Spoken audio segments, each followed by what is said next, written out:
तो दोस्तों आज मैं एक्सप्लेन करने वाला हूँ एक तमिल लैंग्वेज हॉरर मूवी को जो कि पेची नाम की एक फोकलोर डायन के ऊपर चुड़ैल के ऊपर बेस्ड हॉरर मूवी है। तो काइंड ऑफ एक रियल स्टोरी या फिर इंस्पायर्ड बाय रियल स्टोरी आप कह सकते हैं। मूवी काफी इंटरेस्टिंग है, highest rated Tamil horror movie है इस साल की। इस मूवी की IMDb रेटिंग दी गई है 8.6 स्टार्स आउट ऑफ 10 जो कि मेरे ख्याल से काफी ज्यादा होती है। बाकी मैंने हाल ही में ही एक सच्ची घटना पर आधारित मूवी डिलीवरेंस को एक्सप्लेन किया है जो कि नन और कॉन्जरिंग जैसी सिमिलर फिल्म में से एक है, या फिर आप कह सकते हो एक्सॉर्सिस्ट बिलीवर जैसी। तो अगर आपने उसे बाई चांस मिस कर दिया है तो जाकर जरूर देख लेना, उसका लिंक आपको नीचे डिस्क्रिप्शन में पिन कमेंट में मिल जाएगा। तो चलिए अब बिना किसी देरी के चलते हैं सीधा वीडियो की तरफ। तो कहानी की शुरुआत में हम एक कपल को देख पाते हैं जो कि अरनमनाइकादु कोलीमलाई तमिलनाडु के जंगल में थे, जहां पर ये दोनों ही कैंप फायर लगाकर एंजॉय कर रहे होते हैं। लड़के का नाम राम होता है जो कि वहां पर लकड़ियां लेने के लिए थोड़ी दूरी पर चला जाता है, जहां उसे बीच रास्ते में एक त्रिशूल दिखता है जो कि काफी अजीब बात थी, जिसे वो साइड में रखकर एक छोटे से कुल्हाड़ी से एक पेड़ के तने को काटने लगता है ताकि वो उसकी मदद से आग जला पाएगा। जिसके बाद वो उस तने को काफी मुश्किलों से तोड़ता है और अंदर एक कील निकली हुई उसे दिखाई देती है और उसी वक्त उसे अचानक से एक जोर का झटका लगता है जिससे कि वो पीछे जा गिरता है। कि तभी वो नोटिस करता है कि पेड़ के अंदर से कुछ बाहर आ रहा था और जैसे ही वो चीज बाहर आती है तो उसके सामने एक काली गुड़िया थी जो कि काफी भयानक थी दिखने में, जिसको वो जैसे ही हाथ में लेता है कि तभी वहां पर एक अननोन एंटिटी उसके सामने आ जाती है। अब डर के मारे वो चिल्लाने वाला था लेकिन उसकी आवाज ही रुक गई थी, या फिर ये कहें कि इस एंटिटी की शक्ति ने उस आवाज को ही दबा दिया और अगले ही पल वो उस पर हमला करके उसे खत्म कर देती है। अब आप ये सोच रहे होंगे कि जो राम की गर्लफ्रेंड थी वो वहां पर क्यों नहीं आई थी, तो उसने अपने कानों में हेडफोन लगाए हुए थे।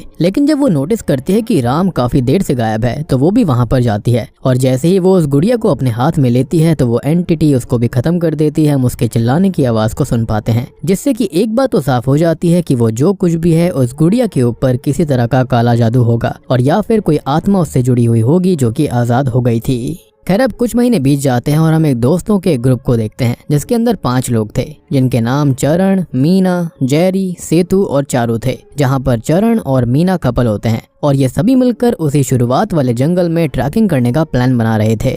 हालांकि इस जंगल के अंदर ट्रैकिंग करना अलाउड नहीं था, यानी कि शुरुआत वाले कपल भी यहाँ पर इलीगल तरह से ही आए होंगे। और पहले ये गवर्नमेंट कॉफी प्लांटेशन हुआ करता था लेकिन किसी रीजन से इसको बैन कर दिया गया। इसलिए चरण ने अशोक नाम के एक आदमी से कांटेक्ट किया था जिसने कि अपने कनेक्शंस की मदद से अपने अंडर काम कर रहे मारी नाम के एक आदमी को चरण और उसके ग्रुप को जंगल में ट्रैकिंग करवाने का काम दिया था। और मारी वहाँ के लिए सबसे बेस्ट ऑप्शन होता है क्योंकि वो फॉरेस्ट डिपार्टमेंट में उस जंगल का गार्ड था, साथ ही साथ वो पार्ट टाइम गाइड भी था, तो वो उनका गाइड भी बन जाता है। अब अगली सुबह सभी दोस्त मिलकर ट्रैकिंग के लिए निकल जाते हैं और मारी भी इनके साथ गाड़ी में ही था कि तभी बीच रास्ते में जब इनकी कार मारी के घर के यहाँ से गुजर रही थी तभी मारी की बेटी कार को बीच में रोककर अपने फादर के गले में एक ताबीज पहना देती है और उनसे कहती है कि पापा इस ताबीज को कभी मत निकालिएगा। और वो हमेशा ही इस ताबीज को पहन कर जाया करता था लेकिन आज वो भूल गया, लेकिन थैंकफुली उसकी बेटी ने उसको ये ताबीज दे दिया था जो कि काफी खास है। अब आगे ये जंगल के पास तो पहुंच जाते हैं लेकिन यहाँ से गाड़ी और आगे नहीं जा सकती थी, जिसका रीजन ये होता है क्योंकि वहाँ पर एक चेक पोस्ट होता है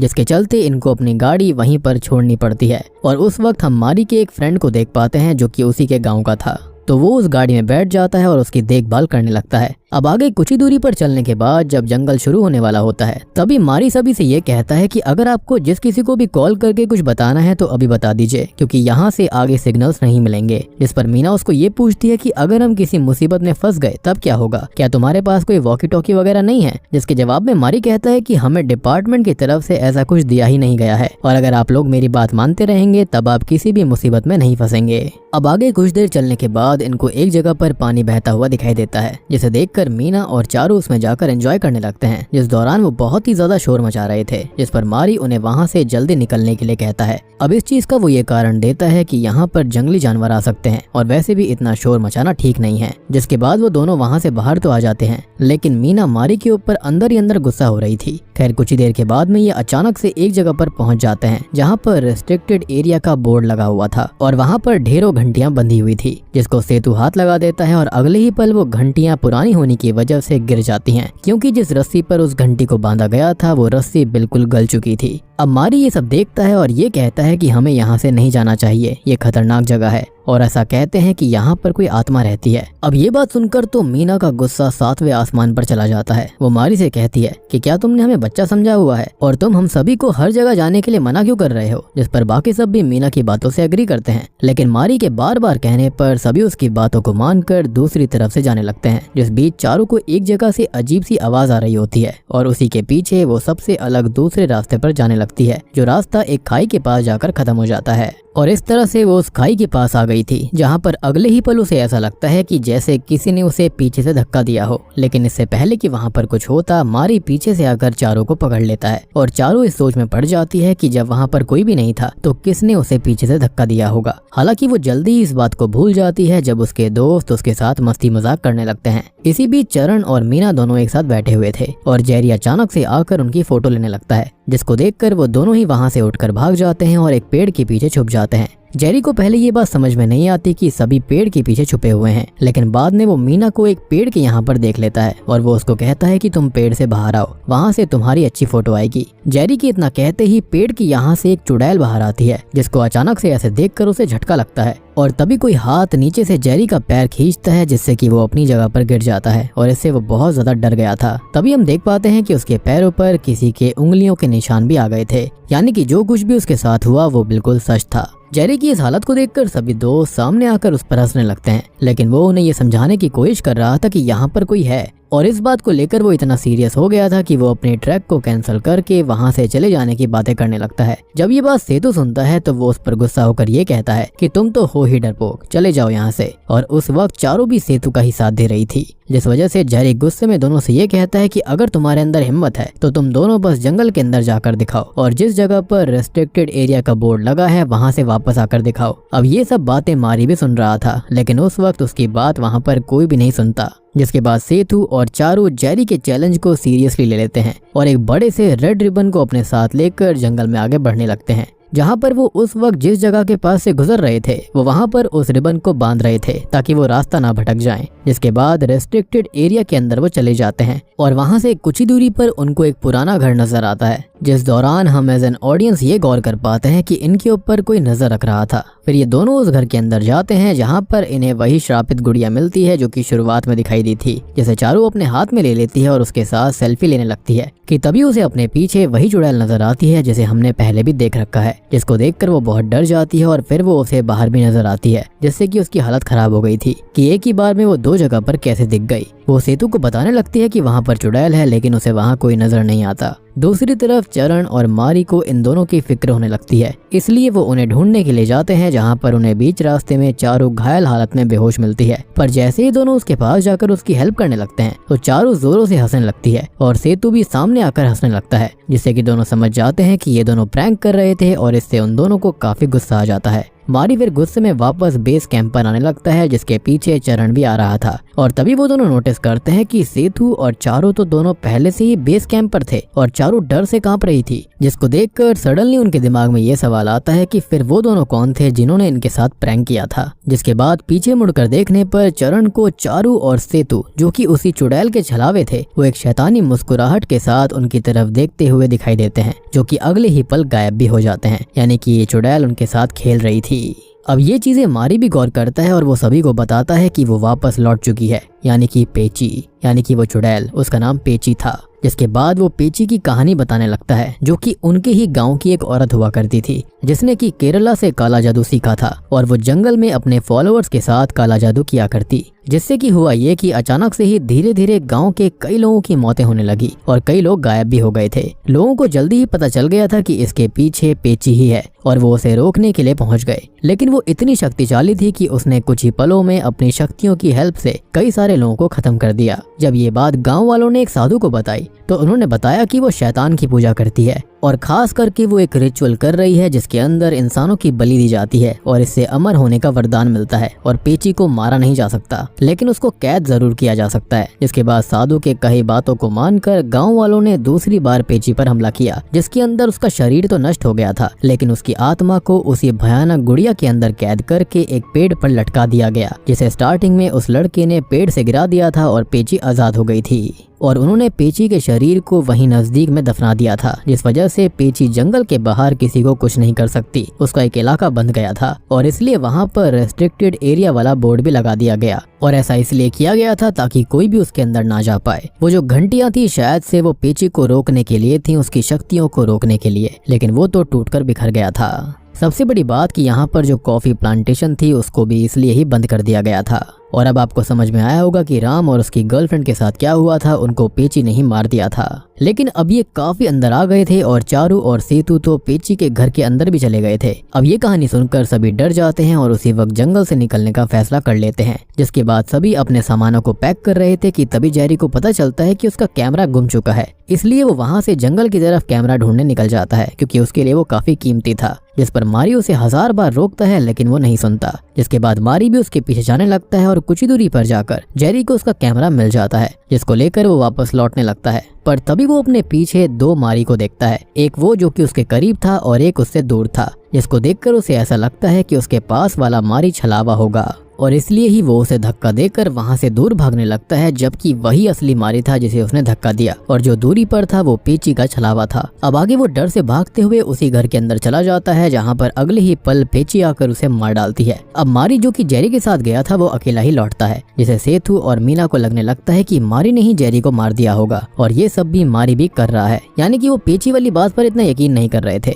जिससे कि सेतु मारी पर गुस्सा होकर उसे मारने लगता है। दूसरी तरफ चारू भी कहीं चली जाती है, जिसको ढूंढते हुए चरण और मीना उसके पीछे जाते हैं, जहां पर उन्हें चारू एक जगह पर अजीब तरह से खड़ी मिलती है और एक ही झटके में पेची उसे पकड़कर अपने साथ ले जाती है, जो कि इतनी तेजी से हुआ था कि वो सब ठीक से देख भी नहीं पाते। अब जैसे ही चारू की मौत के बारे में सेतु और मारी को पता चलता है तो दोनों जंगल से भागने लगते हैं और इनके पीछे मीना और चरण भी भाग रहे थे, जिस बीच मारी काफी दूर भाग जाता है और उसकी जगह एक छलावा मारी बनकर इन तीनों को पेची के घर के पास ले जाने लगता है, जिस चीज को सेतु समझ जाता है और वो चरण और मीना को जाने से रोकता है। तभी दूसरी तरफ हमें रियल मारी को दिखाया जाता है, जिस पर पेची हमला करने आती है, लेकिन वो किसी कारण से बीच में ही रुक जाती है और वहाँ से गायब हो जाती है, जिससे कि मारी बच जाता है। लेकिन ये हुआ कैसे था? तो मारी ने जो ताबीज पहना था जो उसकी बेटी ने उसको दिया था, उस वजह से पेची उसे मार नहीं पाई। अब आगे हम नोटिस करते हैं कि मीना गायब हो गई है, जिसको चरण और सेतु ढूंढने लगते हैं। तब वो उन्हें पेची के घर में नजर आती है, जिसको देखकर सेतु वहां से भाग जाता है और चरण मीना को लेने जाता है। तभी हम सेतु को देखते हैं, जिसे भागते हुए जेरी घायल हालत में नजर आता है, जिसकी वो मदद करने जाता है, लेकिन सून ही रियलाइजेस कि वो जेरी नहीं बल्कि वही चुड़ैल पेची है और अगले ही पल वो भी पेची का शिकार बन जाता है।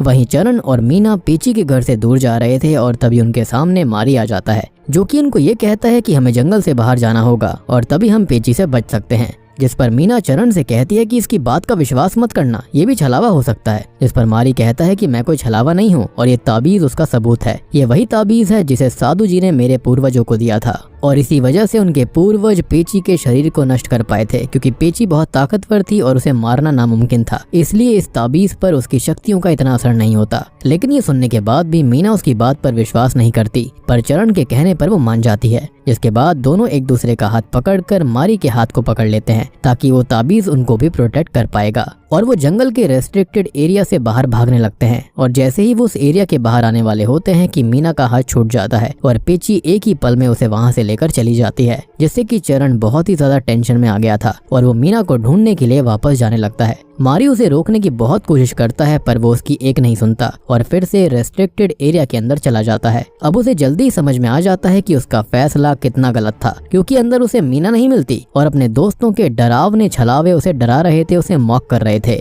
जिसके बाद पेची उसे मारने आती है, लेकिन वो उसके करीब आते ही वहां से अचानक गायब हो जाती है और चरण बच जाता है। तभी चरण अपने हाथ में मारी का वो ताबीज देखता है, जो कि उसके हाथों में तब आ गया था जब मारी उसे रोकने की कोशिश कर रहा था। अब चरण फिर जंगल से बाहर आने लगता है, जिस दौरान बीच में उसे मारी का मृत शरीर नजर आता है, जिसे पेची नहीं मारा होगा क्योंकि उसके पास ताबीज नहीं था। लेकिन हमको एक बात अजीब लगती है कि पेची तो रेस्ट्रिक्टेड एरिया के बाहर नहीं आ सकती थी, तो यहाँ पर उसने उसे आकर मार कैसे दिया। खैर चरण फिर जंगल से बाहर आ जाता है, जहाँ पर उसे मारी के उसी दोस्त की कार आते हुए दिखाई देती है, जिसके बारे में मैंने आपको याद रखने के लिए कहा था। और जब वो उसे रुकवाता है तो उसके अंदर शॉकिंगली मीना भी होती है, लेकिन तभी वो आदमी चरण को पंच मारकर बेहोश कर देता है, जो कि इस मूवी का सबसे बड़ा ट्विस्ट होता है। और जैसे ही फिर चरण की आंखें खुलती है तो वो अपने आप को पेची के घर में बंधा पाता है, जहाँ पर उसके सामने वो आदमी और मीना खड़े हुए थे। और दोस्तों अब यहाँ पर खुलते हैं इस मूवी के असली पत्ते।